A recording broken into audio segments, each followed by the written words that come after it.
Muy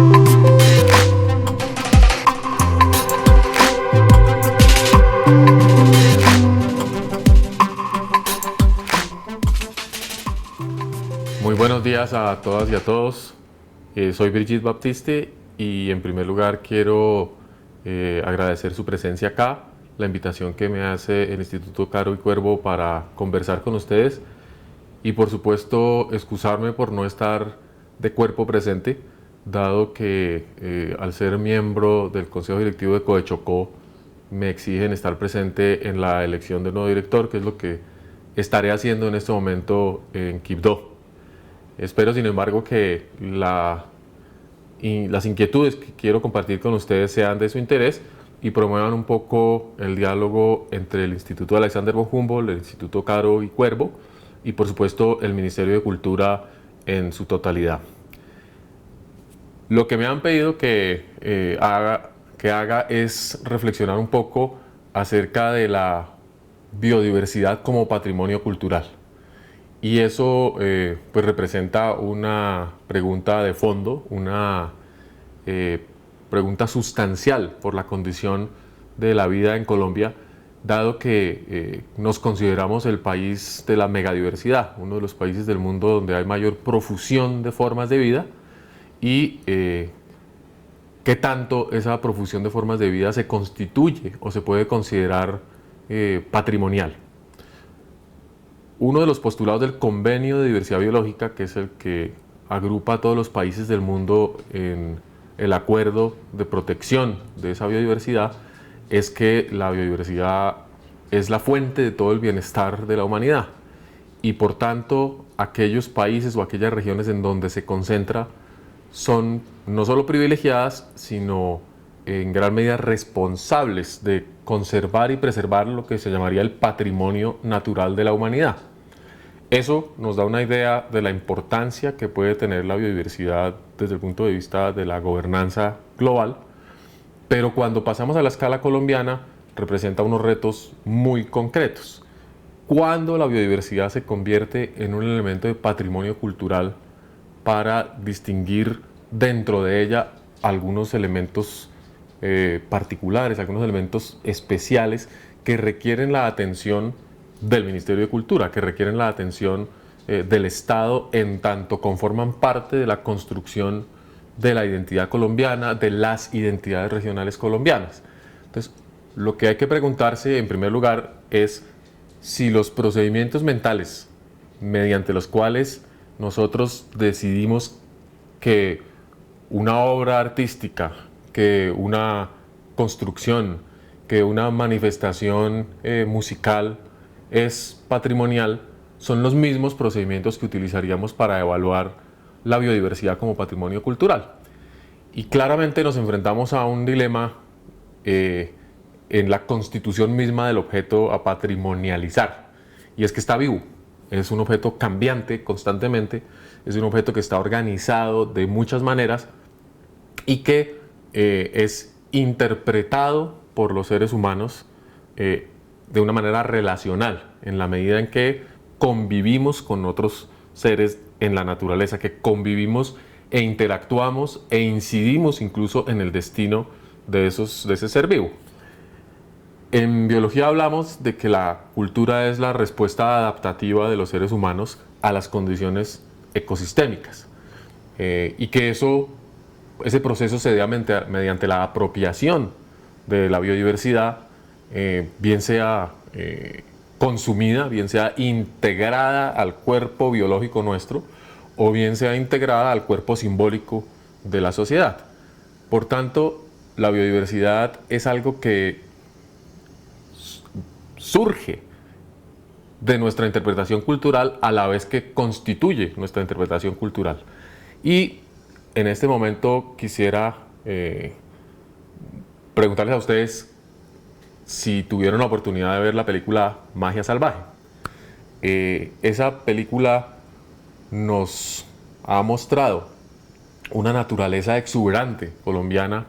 una idea de lo silvestre, incluso de lo salvaje, porque lo que dice el título es que en Colombia hay magia salvaje,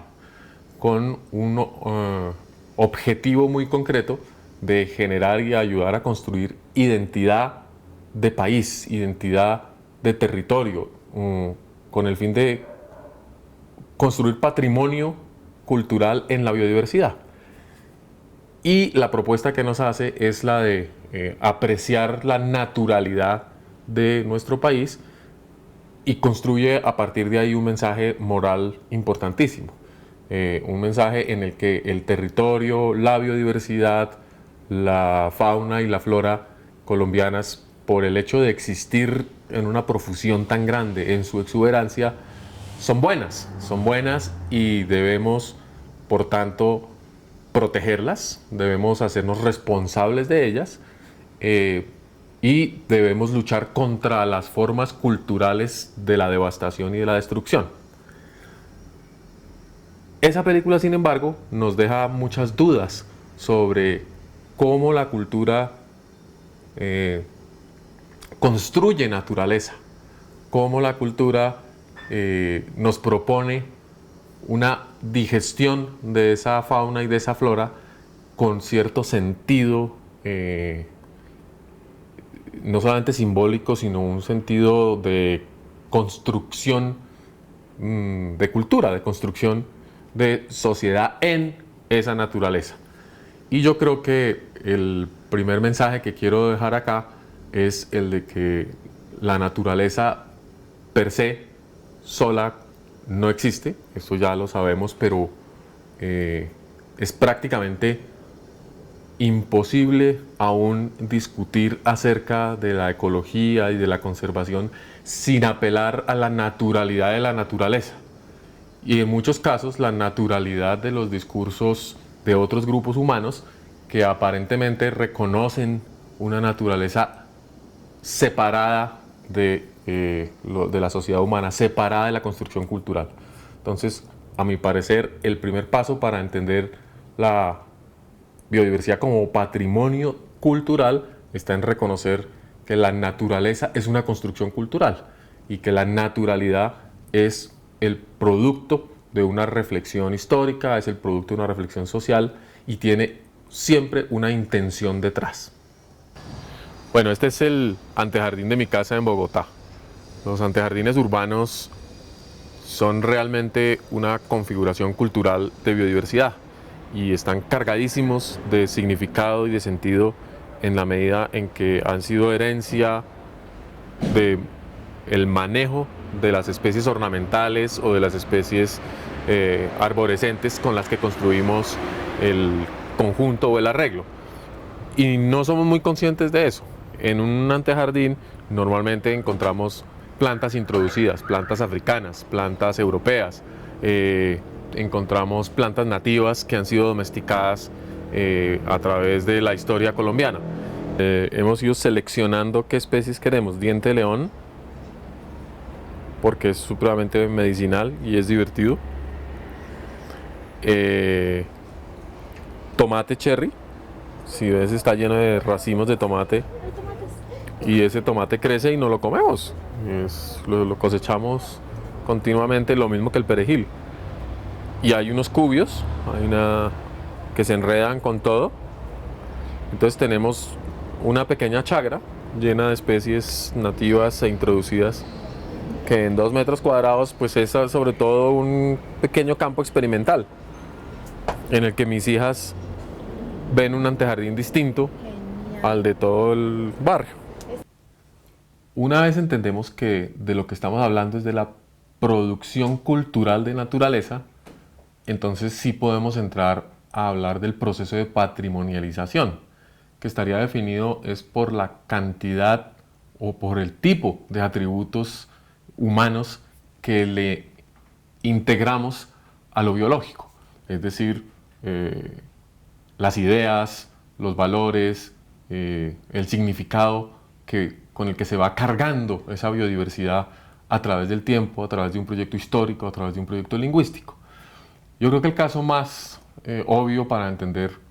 cómo se patrimonializa algún elemento de la biodiversidad son las semillas. Y yo tengo aquí algo muy típico que es un mollo con semillas que se mantienen en todas las casas campesinas colombianas, en todas las casas de los pueblos indígenas, y que representa el legado biológico en el cual basa su adaptación y su supervivencia una gran parte de la población mundial. ¿Por qué las semillas,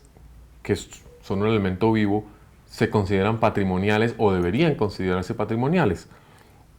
Porque ha sido el proceso de selección artificial que han hecho estos pueblos de las plantas útiles el que ha llevado a que estos frijoles, estos son una variedad de frijoles, sean los que son. Y son frijoles que tienen un nombre, una variedad particular, un reconocimiento, y que además han pasado de generación en generación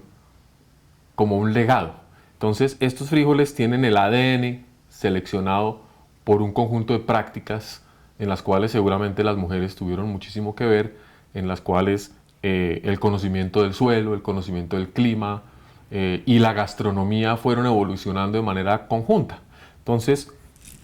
cuando uno piensa qué tanto puede transferir esos valores sociales a lo biológico, entiende qué tanto puede definir si algo es patrimonial o no es patrimonial, en la medida en que contribuye sustancialmente a la construcción de un proyecto histórico y social, en la medida que contribuye a la construcción de un proyecto identitario y de manera espontánea, no de manera deliberada y forzada como en muchos casos se está tratando de hacer, es decir, inyectarle significado cultural a la biodiversidad a partir de la propaganda, a partir de un ejercicio deliberado de hacer coincidir ciertos valores y ciertos mensajes con el objeto viviente. En biodiversidad, por ejemplo, es muy fácil, como sucede en Colombia, promover los parques naturales y los parques nacionales y la fauna y la flora mediante la fotografía y la filmación, como hace la película Magia Salvaje, como un elemento patrimonial del país. Pero no es patrimonial en absoluto hasta tanto la población colombiana no lo apropie, no lo defienda, no lo considere suyo a profundidad. Y hasta el momento, el discurso de conservación, por ejemplo, con el que hemos trabajado, no permite hacer que los bosques, que las montañas, que los ríos colombianos realmente entren a ser parte de nuestro proyecto identitario, salvo en casos muy locales o muy concretos. Históricamente, las selvas ecuatoriales, por ejemplo, se consideran de nuestra parte como selvas naturales. Lo cierto es que los pueblos indígenas que han vivido en ellas durante más de 3000 años, a través del conjunto de prácticas cotidianas de la agricultura de roza, tumba y quema, a partir de la migración permanente a través del bosque, como en el caso de los Nucac, o la horticultura, en el caso de los Andoque y los Curripaco, esos son las prácticas que van configurando el territorio y que lo van llenando de humanidad hasta el punto de que, sumando 3000 años de intervención, el bosque está completamente humanizado. Ya eso la antropología lo ha dicho hace mucho tiempo, igual que la historia de las ciencias humanas, pero las ciencias naturales insisten en no ver el proceso de humanización que la biodiversidad tiene por detrás. En el caso de la construcción de los camellones de los cenúes, los paisajes del Caribe colombiano que hoy en día interpretamos como cenagales extensos, son construcciones culturales que en algún momento determinado constituyeron la esencia de la cultura y de las prácticas y de la construcción simbólica de los cenúes e incluso aquí en la sabana de Bogotá de los muisca. Entonces aquí lo que vemos es cómo hay una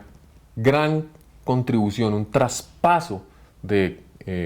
criterios y de principios de lo humano hacia lo biológico. Se impregna lo biológico de categorías de sentido social y eso es lo que define la eventual patrimonialización de la biodiversidad. Por tanto, la tarea que tenemos por delante es refinar esa capacidad de análisis para encontrar en la biodiversidad la riqueza cultural con la cual hoy en día encontramos ese patrimonio. Espero que con estas pocas palabras podamos encontrar un punto de articulación muy concreto entre el trabajo que hace el Instituto Alexander von Humboldt en su investigación acerca de biodiversidad y el trabajo que hace el Ministerio de Cultura para destacar y proteger el patrimonio cultural colombiano. Muchísimas gracias a todos y espero que podamos conversar frente a frente en una próxima oportunidad.